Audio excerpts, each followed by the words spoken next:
सुप्रभात बच्चों, कैसे हैं आप सब। उम्मीद करती हूँ आप सब अच्छे होंगे। तो बच्चों, आज की कक्षा में हम पढ़ने वाले हैं अध्याय नंबर 13, जिसका शीर्षक है वीर बालक। तो बच्चों, इस अध्याय में हमें कविता दी गई है। तो सबसे पहले हम अध्याय का सार पढ़ेंगे। रामधारी सिंह दिनकर ने यह कविता बच्चों में राष्ट्र प्रेम, दृढ़ता, धैर्य एवं वीरता की भावना प्रज्वलित करने के लिए लिखी है। तो बच्चों, ये जो हमें कविता दी गई है वो रामधारी सिंह दिनकर जी ने लिखी है। तो उन्होंने ये कविता किस आधार पर लिखी है? बच्चों में राष्ट्र प्रेम, दृढ़ता, धैर्य, इस प्रकार की भावना को जागृत करने के लिए कविता लिखी है। तो चलिए अध्याय को शुरू करते हैं। हम प्रभात की नई किरण हैं, हम दिन के आलोक नवल, हम नवीन भारत के सैनिक, धीर वीर गंभीर अचल। तो इन पंक्तियों में रामधारी सिंह दिनकर यानी जो कवि हैं वो क्या कह रहे हैं कि बालकों के आधार पर कह रहे हैं कि हम क्या हैं? हम प्रभात यानी हम सुबह की नई किरणें हैं, और हम दिन के आलोक नवल है यानी कि हम इस दुनिया के लिए, इस संसार के लिए क्या है? अपने देश के लिए हम नई किरणें हैं। और ऐसे दिन की नई किरणें हैं जो क्या करती है? लोगों को रोशनी दिखाती है आगे बढ़ने के लिए। और हम नवीन भारत के सैनिक यानी कि हम नए भारत के आज के हम सैनिक हैं, जो कैसे हैं? धीर, हमें धैर्य है, हम वीर हैं, हम गंभीर हैं और अचल हैं।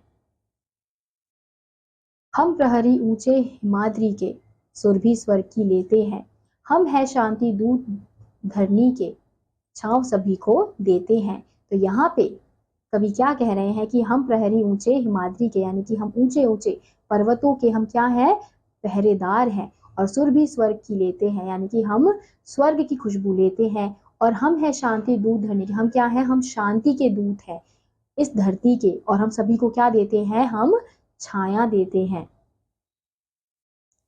वीर प्रसू माँ की आंखों के, हम नवीन उजियाले हैं, गंगा यमुना हिंद महासागर के, हम रखवाले हैं। तो यहाँ पे इन पंक्ति में क्या कह रहे हैं कवि कि वीर प्रसू माँ की आंखों के यानी कि हम अपनी धरती माँ की आंखों के क्या है? हम पुत्र हैं। और हम नवीन उजियाले हैं यानी कि हम एक नया उजाला है। गंगा यमुना हिंद महासागर के हम रखवाले हैं यानी कि हम गंगा यानी हमारे भारत की जो नदियां हैं, हम सभी नदियों के क्या है? हम उनके रखवाले हैं।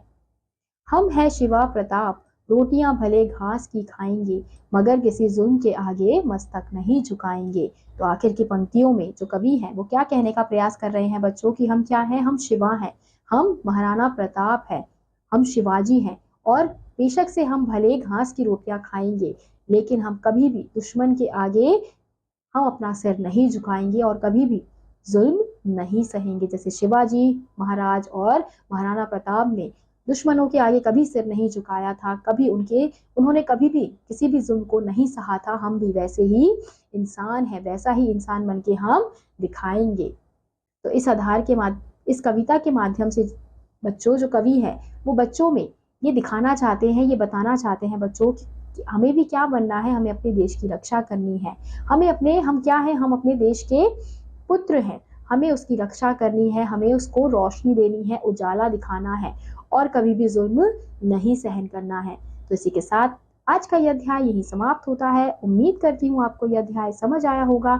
मैं आपसे मिलूंगी अगली कक्षा में। तब तक के लिए आप सभी बच्चे खुश रहिए और पढ़ते रहिए। बाय।